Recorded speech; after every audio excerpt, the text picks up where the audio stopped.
प्यारे बच्चों, एक बार फिर आप सभी का स्वागत है। देखते हैं एक्सरसाइज 6.1 का क्वेश्चन नंबर 3। तो क्वेश्चन नंबर 3 में हमारे पास है कि आकृति 6.15 में यदि कोण पी क्यू आर बराबर है पी आर क्यू, तो ये दो कोण आपस में बराबर है, तो सिद्ध कीजिए कि कोण पी क्यू एस बराबर है कोण पी आर टी। तो ये हमें सिद्ध करना है। अब देखो बराबर कौन कौन से कोण है, पी क्यू आर, कोण पी क्यू आर, यानी कि ये जो कोण है बराबर है P R Q, P R Q यानी कि इस कोण पे। ये दोनों कोण आपस में कैसे हैं, बराबर है। ये वाला और ये वाला कोण बराबर है आपस में, और हमें सिद्ध करना है कोण P Q S, P Q S, ये जो कोण है P R T, P R T, इस कोण के बराबर हमें सिद्ध करना है। ये वाला कोण इस कोण के बराबर हमें सिद्ध करने हैं बराबर। प्यारे बच्चों, ज्योमेट्री में इस तरह के क्वेश्चन देखकर ज्यादातर स्टूडेंट घबरा जाते हैं, उनको समझ में नहीं आता। लेकिन अगर आपको थोड़ा सा भी कॉन्सेप्ट क्लियर है तो फिर वही बात, आप इन क्वेश्चंस को ओरल सोल्व कर सकते हैं। तो अब एक बार ओरल देखते हैं इसको। अब प्यारे बच्चों आप देखो कि ये वाला कोण इस कोण के बराबर है। इस कोण को अगर हम x मान ले और इस कोण को y मान ले, तो x कोण और y कोण बराबर है, और हमें दिखाना है इस कोण को हम z और इसको t मान लेते हैं। हमें दिखाना है z कोण t कोण के बराबर है। अब आप देखो कि x प्लस z 180 डिग्री होगा, रैखिक युग्म, और y प्लस t भी 180 डिग्री होगा, रैखिक युग्म। यानी कि z प्लस x और y प्लस t ये दोनों बराबर है। लेकिन हमारे पास x और y तो बराबर थे, तो x और y तो आपस में काट सकते हो आप, तो किसके बराबर आ जाएगा, z और t आपस में बराबर आ जाएगा। तो बिल्कुल इजी क्वेश्चन है, आपको सिर्फ कॉन्सेप्ट क्लियर होना चाहिए। अब देखो ये कोण इसके बराबर है, ये 180 के बराबर है, ये भी 180 के बराबर है, यानी कि ये दो कोणों का जोड़ और इन दोनों कोणों का जोड़ आपस में बराबर है। जब ये इसके बराबर है और दोनों का जोड़ बराबर है, तो यानी कि ये इसके बराबर होगा, तो ये सिद्ध हो गया हमारा, प्रूव हो गया हमारा। तो बस ये आपको अब लिखना कैसे है ये देखना है प्यारे बच्चों। तो बहुत इजी कॉन्सेप्ट है, आपको बेसिक अगर क्लियर है तो किसी प्रकार की कोई दिक्कत नहीं आएगी। तो हम देखो इसको किस तरह से करेंगे। तो आपको करना क्या, सबसे पहले तो जो दिया है उसको लिख लो।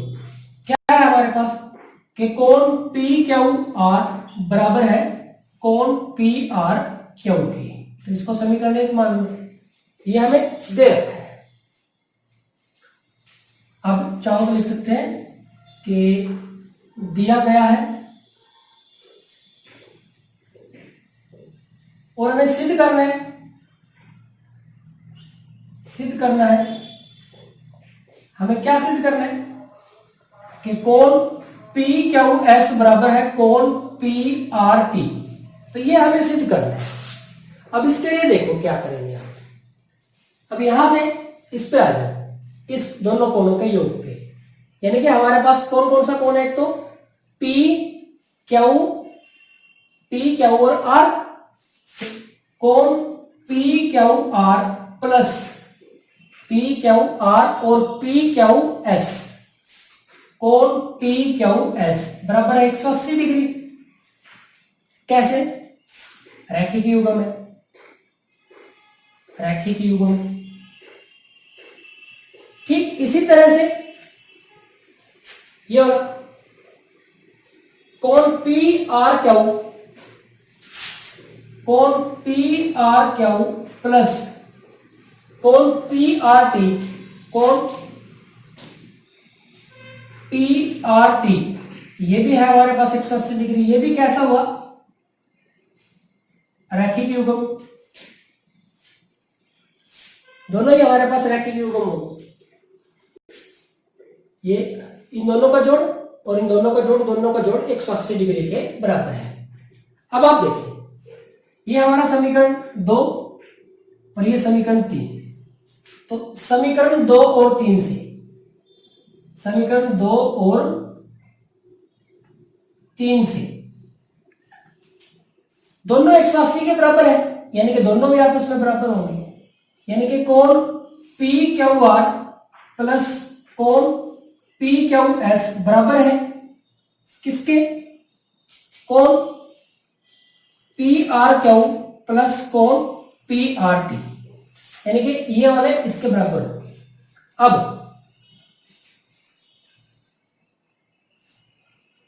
ये दोनों आपस में बराबर है।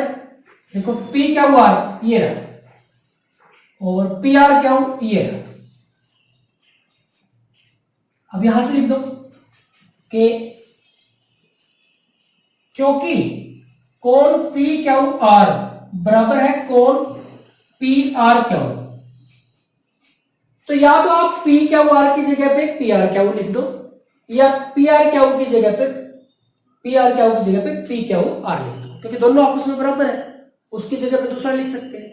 तो हमने क्या किया, ये जो पी क्यू आर था इसकी जगह पे पी आर क्यू लिख दिया समीकरण 4 में।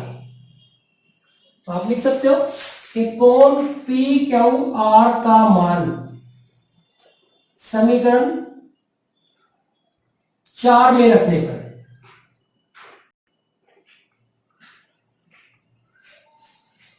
पी क्यू आर का मान रख दिया, यानी कि क्या लिख दिया, पी आर क्यू लिख दिया प्लस पी क्यू एस बराबर है पी आर क्यू प्लस कोण पी आर टी। अब पी आर क्यू इसके साथ कैंसिल हो गया, तो हमारे पास क्या बच गया, पी क्यू एस बराबर है पी आर टी। और हमें सिद्ध क्या करना था, सिद्ध करो कि कोण पी क्यू एस बराबर है कोण पी आर टी। हो गया हमारे पास, हम लिख देंगे हेंस प्रूव्ड। तो प्यारे बच्चों, ये था हमारे पास क्वेश्चन नंबर 3। तो देखो हमने इसको ओरल भी किया और किस तरह से हमें इसको लिखना है उस तरीके से भी किया। तो बहुत आसान क्वेश्चन है, बस आपके दिमाग में जो कॉन्सेप्ट है वो पूरी तरह से क्लियर होना चाहिए। अगर आपका कॉन्सेप्ट क्लियर नहीं है तो फिर क्वेश्चन को समझने में दिक्कत आती है। तो जो भी इस चैप्टर के लिए कहे या सभी चैप्टर्स के लिए कहे, तो जब भी आप कोई चैप्टर स्टार्ट करते हैं तो उसका बेसिक जरूर आपको पता होना चाहिए। और ये बात बेहद ज्यादा इंपॉर्टेंट हो जाती है जब हम बात करते हैं इसमें चैप्टर 6 ज्योमेट्री में, यानी कि चैप्टर 6, चैप्टर 7, चैप्टर 8, इनमें अगर हम बात करेंगे तो इनके क्वेश्चंस को सोल्व करने के लिए तो बेसिक आपके दिमाग में पूरी तरह से क्लियर होना चाहिए, तभी आपको जाके क्वेश्चन समझ में आएंगे। तो यह है हमारे पास क्वेश्चन नंबर 3। आगे बढ़ते हैं क्वेश्चन नंबर 4 की तरफ।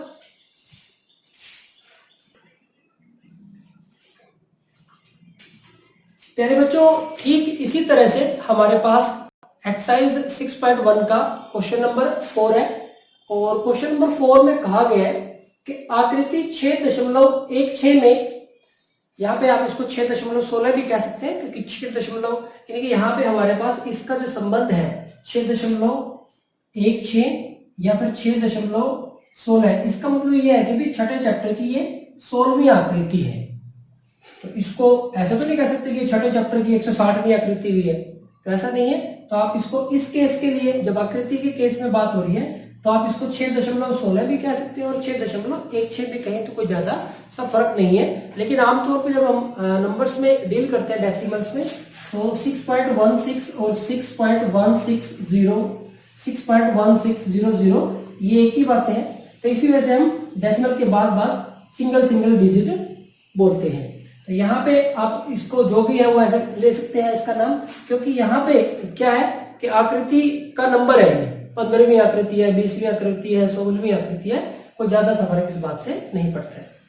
तो क्वेश्चन है हमारे पास कि आकृति 6.16 में यदि x प्लस वाई और z प्लस डब्ल्यू बराबर है तो सिद्ध कीजिए कि AOB एक रेखा है। तो AOB एक रेखा हमें सिद्ध करना है। तो पहले बच्चों एक बार हम बेसिक पे वापस चलते हैं।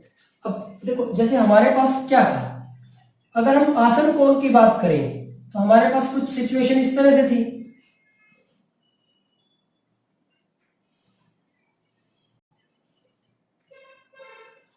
मान लो हम इसको O मान लें, यहाँ पे पॉइंट A, यहाँ पे पॉइंट B और यहाँ पे पॉइंट C लिख लेते हैं।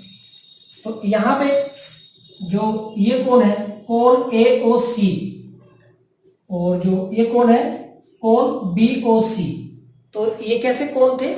आसन कोण थे। आसन कोण के लिए हमारे पास क्या होना चाहिए, क्या परिभाषा है कि एक तो उभयनिष्ठ शीर्ष हो जो कि यहाँ पे O है, और एक उभयनिष्ठ भुजा हो, यहाँ पे OC है उभयनिष्ठ भुजा। और जो उभयनिष्ठ भुजा नहीं है कौन कौन सी है? OA और OB, वो उभयनिष्ठ भुजा के विपरीत दिशा में हो, यानी कि एक उस तरफ हो एक इस तरफ हो, एक ही दिशा में ना हो, एक ही तरफ ना हो। तो ये हमारे पास आसन कोण की परिभाषा है। अब प्यारे बच्चों, अगर हम इस भुजा को या इस किरण को कहें, मैं इसको यहां से हटा के और इसको ऐसे कर देता हूं, यहां से हटा के मैं इसको ऐसे कर देता हूं, तो हमारे पास जो चित्र बनेगा वो कुछ इस तरह से हो जाएगा। यहाँ पे हमारा O है, ये हमारा B है और ये हमारे पास C है। मैंने क्या किया, इस OA किरण को इस तरह से यहां पे ले आया, यहां से इसको लाते लाते लाते लाते इस तरह से, और इसको इस तरह से कर दिया। तो हमारे पास अब जो आकृति बनी वो कुछ इस तरह से बनी। ये हमारा A हो गया, ये हमारे पास A हो गया। अब हमारे पास जो दो आसन कोण बने, आसन कोण तो देखो अब भी है, AOC एक ये है और दूसरा ये है BOC। आसन कोण तो ये अब भी है, लेकिन अब इनका एक खास नाम आ गया। क्या चेंज हुआ कि AOB या सिंपली AB भी कह सकते हैं आप, एक रेखा बन गई। यहां पे हमारे पास ये एक रेखा बन गई, ये एक रेखा बन गई। अब देखो इस कोण का प्लस इस कोण का जोड़ हमारे पास कितना हो गया, 180 डिग्री हो गया। तो 180 डिग्री हो गया, यानी कि इसको हम क्या बोलेंगे, रैखिक युग्म। तो यहां पे जो कोण हुए वो रैखिक युग्म हो गए। अब देखो हमारी उभयनिष्ठ भुजा कौन सी थी, ये वाली है OC। अब उभयनिष्ठ भुजा को छोड़कर बाकी की जो दो भुजाएं हैं वो अगर एक रेखा बन जाती है, तो यहां पे जो हमारे पास दो कोण होंगे उनका जोड़ कितना होगा, पहली तो बात 180 डिग्री, और दूसरी बात उसको हम क्या कहेंगे, रैखिक युग्म कहेंगे। अब ये कॉन्सेप्ट यहां पे हमारे पास है कि AOB एक रेखा है। तो AOB एक रेखा कब होगी, जब इस पे कोई अन्य किरण हो और उसके दोनों आसन कोण, मैं आसन कोण की बोल रहा हूं, उनके दोनों आसन कोण का जोड़ 180 डिग्री हो जाए, तो हमारे पास रैखिक युग्म मिल जाएगा। रैखिक युग्म का मतलब ही रेखा से है, तो यानी कि AOB एक रेखा बन जाएगी। फिर रिपीट कर रहा हूं कि AOB रेखा कब बनेगी, जब एक किरण इसके साथ दो कोण इस तरह से बनाए कि उनका जो जोड़ है वो 180 डिग्री हो, तो हमारे पास रैखिक युग्म मिलेगा। रैखिक युग्म मिलेगा तो यानी कि AOB या फिर AB एक रेखा हो जाएगी। तो ये हमें इसमें सिद्ध करना है। अब प्यारे बच्चों, अगर हम इसको क्वेश्चन को ओरल करने की बात करें तो ओरल देखते हैं पहले। अब यहां पे हमारे पास चार कोण है, एक तो है X, एक है Y, एक है Z और एक है W। चार कोण है। अब इन चारों कोणों का जोड़ कितना होता है, इन चारों कोणों का जोड़ तो एक चक्कर पूरा हो गया, एक चक्कर पूरा हो गया तो ये किसके बराबर हो गया? 360 डिग्री के बराबर हो गया। यानी कि इन चारों कोणों का जो जोड़ है वो कितना है? 360 डिग्री है। ये हमारे पास 360 डिग्री के बराबर है। अब अगर ये 360 डिग्री है तो दिया हुआ है कि x प्लस वाई किसके बराबर है? w प्लस जेड के। तो x plus y w plus z के बराबर है, तो x प्लस वाई की जगह पे w प्लस जेड लिख लो, या w प्लस जेड की जगह पे x प्लस वाई लिख लो। ये डिपेंड करता है कि हमें प्रूव क्या करना है। ये डिपेंड इस बात पे करता है कि हमें प्रूव क्या करना है। यहां आप दोनों में से कोई सा भी कर सकते हो, आपकी मर्जी, दोनों में से कोई सा भी कर लो। तो x प्लस वाई की जगह पे w प्लस जेड लिख दिया, तो ये भी w प्लस जेड और ये भी w प्लस जेड। कितने हो गए? 2w plus Z. दो कॉमन आके इधर आ गया, बटे में आ गया, तो w प्लस जेड क्या हो गया? 180 डिग्री हो गया। हो गया हमारा काम। अब w देखो क्या है? w ये रहा हमारे पास, w, और z ये रहा हमारे पास, तो ये हमारे पास z है। इन दोनों का जोड़ 180 डिग्री है। अब देखो इन दोनों का जो जोड़ है वो 180 डिग्री है। कैसे बना है? एक तो बना है, ये हमारे पास O पॉइंट है, BOD और AOD, इन दोनों का जोड़ 180 डिग्री है। अब अगर जोड़ 180 डिग्री है तो एवनिष्ठ भुजा को छोड़कर, ये जो एवनिष्ठ भुजा है इसको छोड़कर ये बाकी के जो दो भुजाएं हैं वो क्या बनाएंगी? एक रेखा बनाएंगी, यानी कि रेखा बन गई ए और बी। अगर आप z प्लस डब्ल्यू के लिए को w प्लस जेड को x प्लस वाई रखते हैं तो ये 2x प्लस वाई हो जाएगा, तो यानी कि x प्लस वाई फिर वो 180 आ जाएगा। अब x प्लस वाई, x ये रहा देखो, y ये रहा, यानी कि BOC और AOC किसके बराबर हो जाएगा? 180 डिग्री के। अब और एवनिष्ठ भुजा कौन सी होगी? OC, जो कॉमन नहीं है, तो इसको छोड़ दो, यानी कि बाकी के जो हमारे पास पॉइंट बच रहे हैं उसमें O को छोड़ के, शीर्ष को छोड़ के A और B, ये हमारे पास क्या बना देंगे? एक रेखा बना देंगे। तो ये हमारे पास प्रूव हो गया। अब इसको देखो लिखना कैसे है। तो यहाँ पे ये कॉन्सेप्ट समझना आपके लिए जरूरी था।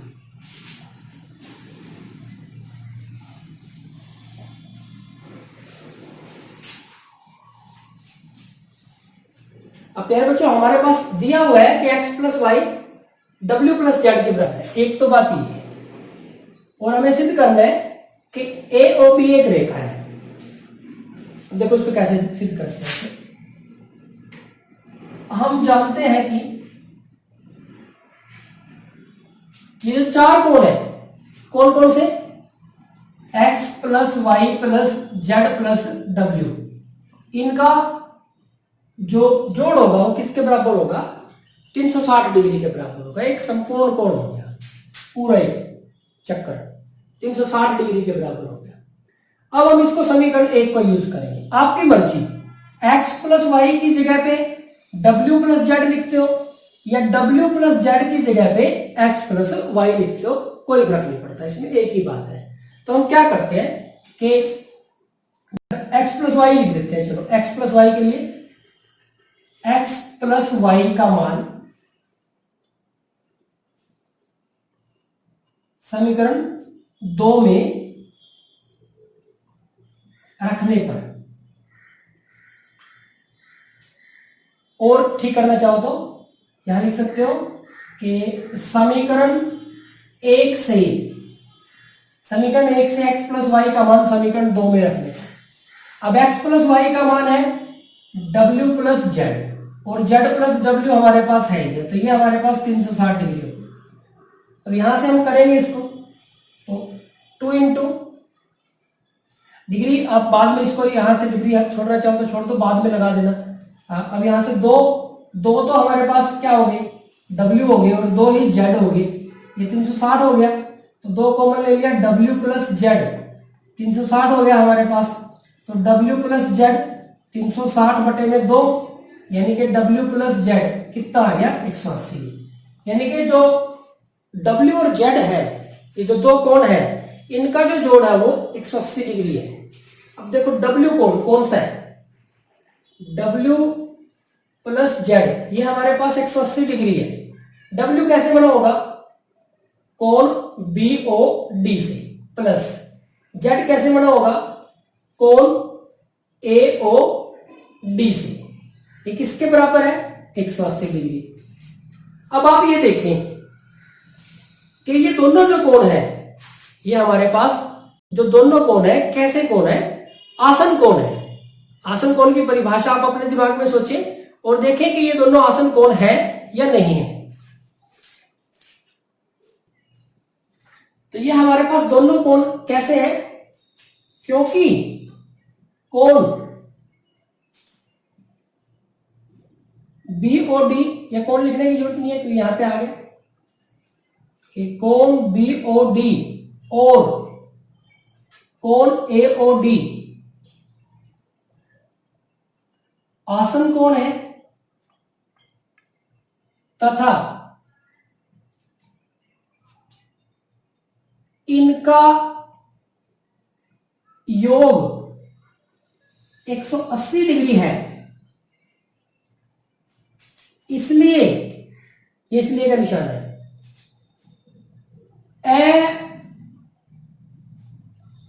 उभयनिष्ठ रेखाएं या किरण, उभयनिष्ठ भुजाएं लिख लो आप, सिंपली भुजाएं लिखेंगे या किरण लिखेंगे, उभयनिष्ठ भुजाएं। कौन कौन सी है उभयनिष्ठ भुजाएं, देखो आप, एक तो कौन है हमारे पास BOD और एक है AOD। तो OD तो हमारे पास कैसी उभयनिष्ठ भुजा होगी, O हमारे पास उभयनिष्ठ शीर्ष हो गया, और जो उभयनिष्ठ भुजाएं है वो उभयनिष्ठ भुजा के विपरीत दिशा में है, बिल्कुल सही है। तो ये आसन कोण है और इनका योग कितना, 180 डिग्री है। तो जो उभयनिष्ठ भुजाएं हैं कौन कौन सी, OA और OB एक रेखा बनाएंगी इस प्रकार। अगर OA और OB एक रेखा का निर्माण करेंगी तो इस प्रकार AOB एक रेखा है, AOB हमारे पास क्या होगी, एक रेखा बन, यही हमें सिद्ध करना था। तो प्यारे बच्चों, इसका जो कॉन्सेप्ट है, जो बेसिक कॉन्सेप्ट है, वो आपके माइंड में क्लियर होना चाहिए। तो मैंने इसको बहुत डिटेल में क्वेश्चन को ओरल भी किया, और किस तरह से आप अगर लिखने के हिसाब से देखें तो इस तरह से आप इस क्वेश्चन को सोल्व कर सकते हैं। तो ये हमारे पास इसका आंसर आ गया, लिख देंगे हम कि हेंस प्रूफ। तो प्यारे बच्चों, ये था हमारे पास क्वेश्चन नंबर 4। एक बार फिर मैं आपको रिपीट कर रहा हूं कि आप जब भी चैप्टर 6, चैप्टर 7, चैप्टर 8 और चैप्टर 9, खासकर ये 4 चैप्टर, जब भी आप इनके क्वेश्चंस करें तो बेसिक कॉन्सेप्ट बहुत अच्छे से आपने क्लियर करना है। और सिर्फ देखने से काम नहीं चलेगा, देखने से आपको समझ में आ जाएगा, लेकिन जब आप करने बैठोगे तो आपसे क्वेश्चन सोल्व नहीं होने का। तो सबसे बढ़िया तरीका है कि पहले आप अच्छी तरह से इसको देखें, एक बार भी अगर समझ में नहीं आता दोबारा देखें, और उसके बाद अपने हाथ से क्वेश्चन को सोल्व करें। तभी आपकी जो नॉलेज है, तो आपकी अंडरस्टैंडिंग है, वो बेहतर तरीके से डेवलप होगी। और आप समस्या का, अगर इससे रिलेटेड, इससे संबंधित कोई और समस्या भी आ जाती है तो आप उसका समाधान आसानी से कर पाओगे। Thank you very much.